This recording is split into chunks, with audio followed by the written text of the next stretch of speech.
एक नौजवान की शहादत, बेशुमार बेगुनाह लोग जेलों में, पुलिस की बेपनाह उगाही, बेरोज़गारी, 24 घंटे में शहर को सिर्फ 4 घंटे बिजली की फराहमी, रामपुर बदल गया। मुझे इस बात का पूरा इकरार है कि जो बदलाव रामपुर में आया है वो ऐतिहासिक है और ये दिन रामपुर ने पिछले 40 सालों में नहीं देखे थे। रामपुर कैसा था इसे सिर्फ रामपुर वाले ही नहीं पूरा हिंदुस्तान जानता है। यहाँ एक किला था, एक महल था और 90% कच्चे मकानात थे जिन पर खपड़ैल थी या फूस के छप्पर। 72 करोड़ रुपए की सौगात मिली है। मेरी सरकार में एक मोहल्ले में 100 करोड़ से कम का काम नहीं हुआ। एक मोहल्ले, एक सड़क दांडी से लेकर उत्तराखंड तक 110 करोड़ रुपए की थी। रामपुर में क्या क्या बदला? ऐतिहासिक गांधी समाधि जो राष्ट्रीय नहीं अंतर्राष्ट्रीय धरोहर है। नेशनल लेवल का गेस्ट हाउस, एक मोहम्मद अली जौहर रोड पर और दूसरा यूनिवर्सिटी के बराबर। कोऑपरेटिव बैंक इस खादिम की देन है। अम्बेडकर पार्क इस खादिम की देन है। रामपुर का ज़िला अस्पताल जिसमें उस वक्त ऑक्सीजन का इतना इंतज़ाम किया गया, ऑक्सीजन प्लांट इतना बड़ा लगाया गया, जब लोगों के जहनों में ये विचार भी नहीं था कि पूरे लंदन के मरीज़ ऑक्सीजन लेने के लिए रामपुर आए थे।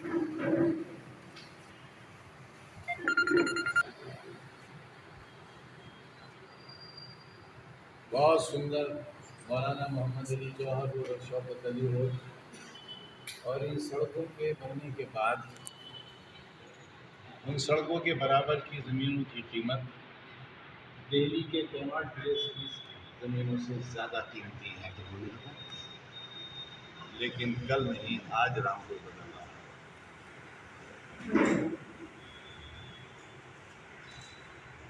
हो सकता है मेरे जीवन में ये संभव न हो, लेकिन मैं दावे के साथ कहता हूँ कि मेरे मरने के बाद 2 साल बाद, 10 साल बाद, वही लोग जो आज मुझे माफिया और मुजरिम कहते हैं, इन्हीं कुर्सियों पर बैठे हुए लोग मुझे भारत रत्न देंगे। इसलिए कि शिक्षा के क्षेत्र में जो काम मैंने किया है वो पूरे भारतवर्ष में आज तक हिंदुस्तान के इतिहास में किसी ने नहीं। एक गली में रहने वाला व्यक्ति,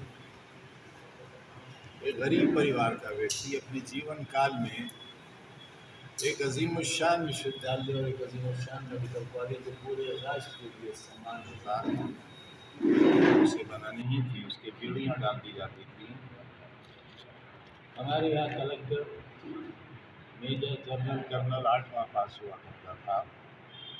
हाई कोर्ट का जज सीधे हाथ का अंगूठा लगाने वाला जाहिल हुआ करता था। लेकिन आज रामपुर बदल रहा है। यह आपके पड़ोस की इमारत जिसे ऐतिहासिक धरोहर कहा गया है, ये वली अहद का महल था। उस रामपुर के गरीब लोगों का जिनके तन पर चीथड़ा नहीं था और खाने के लिए रोटी नहीं थी, ये नवाब के सबसे बड़े बेटे का महल था।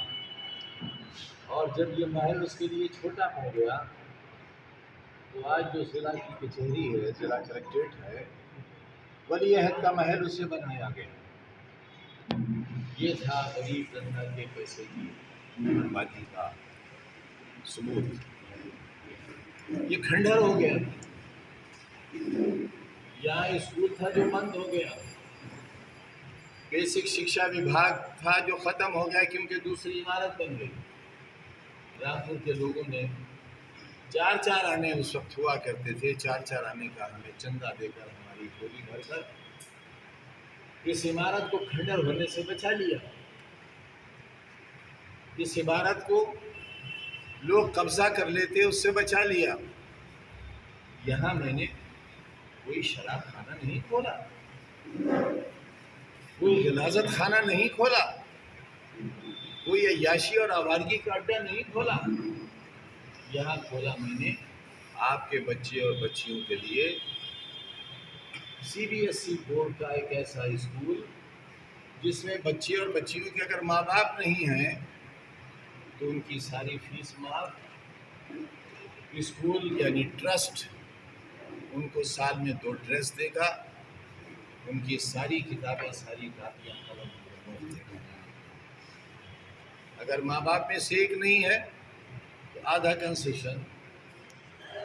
एक बहुत शानदार बन रही इमारत जिसे हम IPS इंटरनेशनल का नाम देने वाले थे। आप जाकर देख लीजिए वहाँ जो बच्चे पढ़ते हैं उनसे कितनी फीस ली जाती है, वो भी CBSE बोर्ड का। मुझे अफसोस है कि बहुत बड़े लोगों ने बहुत हल्के शब्दों का इस्तेमाल किया। हमारे कुकर्म आपके सामने है। 1.25 बीघा जमीन के लिए हमें माफिया कहा गया, जिसके लिए हम आज भी कहते हैं जहां वो जमीन हो से ले लिया जाए। 27 लोगों की वो जमीन है जिसके बारे में हमें भी नहीं मालूम और जिनकी वो जमीन होगी उन्हें भी नहीं मालूम। लेकिन हमारी सूचना में तो यह है कि वो सारे लोग अपनी जमीनें बेच चुके हैं। फिर मैं किस बात का गुनहगार हूँ? लेकिन मैं ED भी फेस कर रहा हूँ और मैं, मेरा परिवार, मेरे लोग सैकड़ों हजारों की तादाद में मुकदमे भी फेस कर रहे हैं।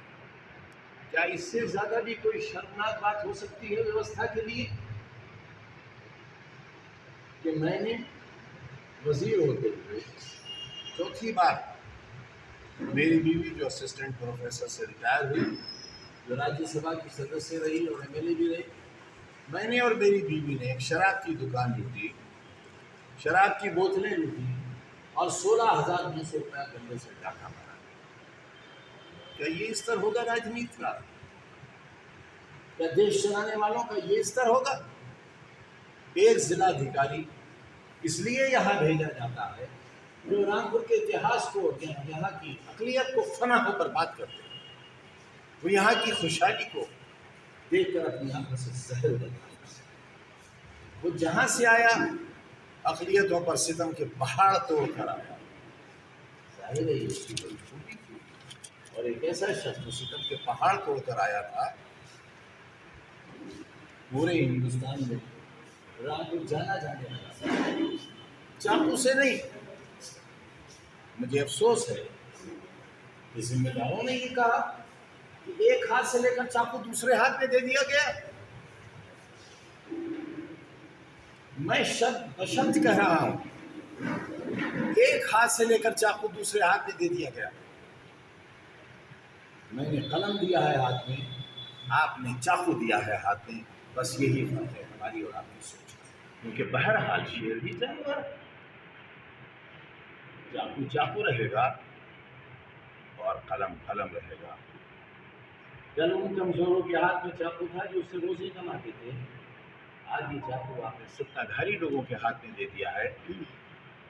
मतलब सबको मालूम है क्या,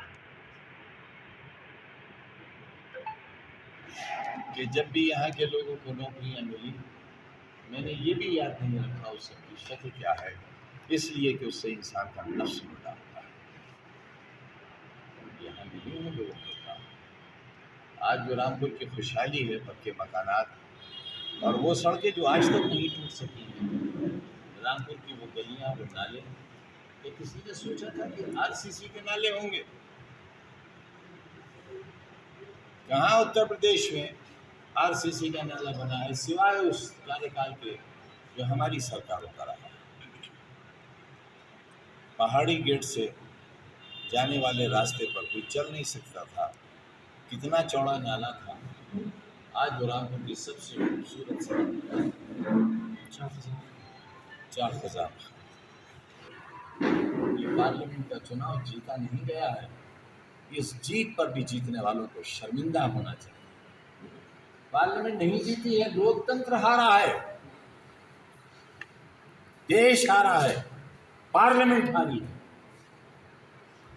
उससे कितने दिन पहले मैंने 2.5 लाख वोटों से चुनाव जीता था। किससे? भारतीय जनता पार्टी की उस महिला से जिसका बड़ा नाम था, आज भी है, उससे जीता था। जेल में रहते हुए मुझे जितना वोट मिला उतना आज तक मुझे वोट नहीं मिला। विकास के काम कराने के बाद भी एक कागज पढ़ने से हमारा इतिहास मिटाया नहीं जा सकता, और न हमारा नाम मिटाया जा सकता।